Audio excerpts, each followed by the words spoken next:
La vie est un champ de bataille.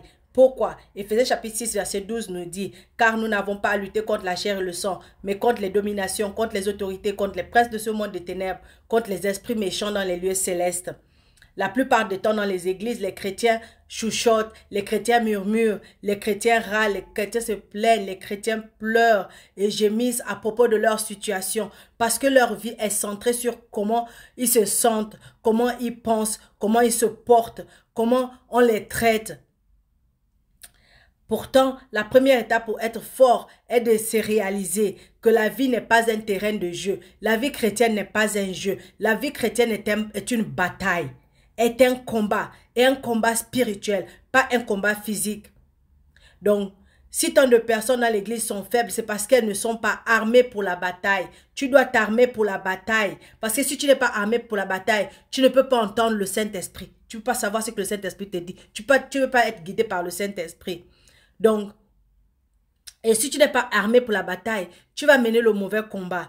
Pourquoi? À chaque fois que tu luttes contre la chair et le sang, donc à chaque fois que tu luttes contre les hommes, pensant que c'est la personne qui est en train de te faire du mal là qui est à l'origine, tu es en train de mener le mauvais combat. La personne qui est en train de t'attaquer là, c'est le diable qui passe à travers lui. C'est le diable qui l'utilise. Ce sont les démons qui l'utilisent. Donc quand tu attaques la personne, tu reprends la personne, tu insultes la personne, tu rends l'œil pour œil, dent pour dent à la personne, tu es en train de mener le mauvais combat. Tu es en train de mener le mauvais combat. Si tu penses que c'est ton mari qui est à l'origine, c'est ta femme qui est à l'origine, ce sont tes enfants qui sont à l'origine, c'est ton patron qui est à l'origine, tu mènes le mauvais combat. Le bon combat se mène contre les esprits qui sont derrière ces personnes-là, qui les utilisent contre toi.